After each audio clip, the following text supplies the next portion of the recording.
Assalamualaikum warahmatullahi wabarakatuh. Ada dua alasan mengapa seorang manusia itu butuh pada ilmu pengetahuan. Yang pertama, untuk meminimalisir kebodohan. Mengenai hal ini Imam Asy-Syafi'i berkata, "Ta'allam falaisal mar'u yuladu 'aliman." Belajarlah, karena tidak ada seorang manusia pun dilahirkan dalam keadaan berilmu. Manusia merupakan makhluk ciptaan Allah yang paling istimewa. Namun keistimewaan itu tidak secara otomatis ditemukan manusia begitu lahir ke alam dunia.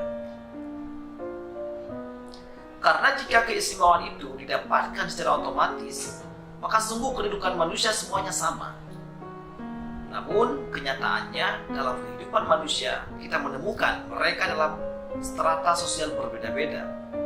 Ada manusia dengan kedudukan gubernurnya, ada manusia dengan kedudukan bupatinya, ada manusia dengan kedudukan camatnya, haji, dan tuku imam. Apakah yang membuat manusia ini dalam satu sosial yang berbeda-beda? Itulah ilmu pengetahuan yang dimilikinya.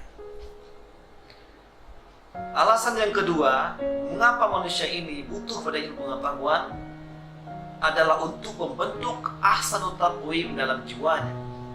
Mengenai hal ini Allah berfirman, "Laqad khalaqnal insana fi ahsani taqwim." Sungguh kami telah menciptakan manusia dalam sebagus-bagus bentuk. Setelah global, Allah SWT menciptakan makhluk ini dalam 3 kelompok. Yang pertama, terdiri pada malaikat. Allah memberikan kepada mereka akal tanpa hawa nafsu. Yang kedua, para binatang, Allah mempersembahkan kepada mereka nafsu tanpa akal. Yang ketiga, para manusia, Allah menganugerahkan kepada mereka akal dan hawa nafsu. Dari ketiga kelompok ini, para ulama sepakat bahwa makhluk paling mulia adalah manusia. Hal ini didasarkan oleh 3 alasan sebagaimana disebutkan oleh Syekh Al-Buti dalam karyanya Kubra Yakiniyat Al-Kauniyah. Alasan yang pertama, Allah SWT memberikan kepada manusia akal dan nafsu secara bersamaan, sementara pada makhluk yang lain seperti malaikat hanya diberikan akal saja, dan kepada binatang hanya diberikan nafsu saja. Bukankah makhluk yang diberikan kedua hal itu secara bersamaan merupakan makhluk yang lebih mulia dari yang diberikan salah satu daripada keduanya? Alasan yang kedua, Allah SWT menjadikan makhluk ciptaan yang lain sebagai pengkhidmah kepada manusia. Allah menjadikan matahari untuk menerangi kehidupan manusia di pagi hari sampai sore hari.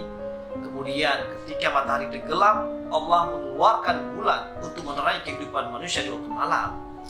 Begitu juga dengan binatang. Sebahagiannya Allah menjadikan makanan untuk mengganjal perut manusia, dan sebahagian yang lain menjadi kendaraan dalam kehidupan mereka.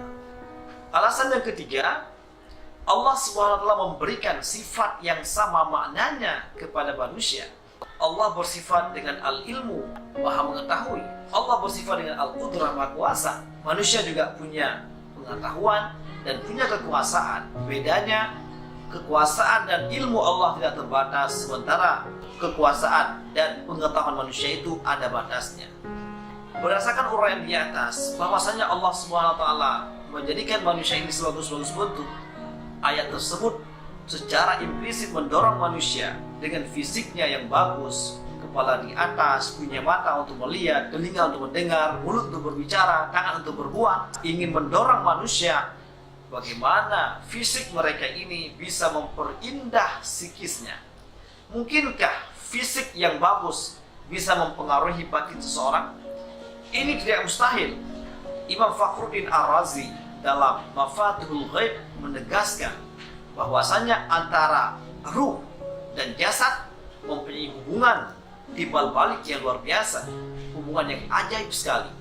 Lalu beliau memberikan contohnya, ketika seseorang membayangkan sesuatu yang asam, maka dia akan merasa ngilu dengan sendirinya. Ketika seseorang membayangkan sesuatu yang dibencinya, maka badannya akan panas seketika. Ini merupakan pengaruh roh yang menjamah pada badan. Seperti seseorang yang menekuni sebuah bidang secara sungguh-sungguh dan berkelanjutan, maka perbuatannya ini akan menjadi sebuah bakat alamiah dalam jiwanya. Begitu juga dengan ilmu pengetahuan. Mungkinkah ilmu pengetahuan itu mempengaruhi psikis seseorang menjadi lebih baik? Ini tidak mustahil. Karena hakikat ilmu, jika digali dengan cara yang baik, kemudian digunakan pada jalan yang lebih baik, maka akan meninggikan kedudukan orang yang memilikinya, membuat dirinya dicintai oleh manusia, dan membuat kehidupannya istimewa di kalangan mereka. Bukankah kita pernah melihat seorang ulama atau intelektual Islam yang setelah itu kita bercita-cita ingin menjadi seperti dia? Itulah ahsan taqwim yang telah terbentuk dalam jiwanya.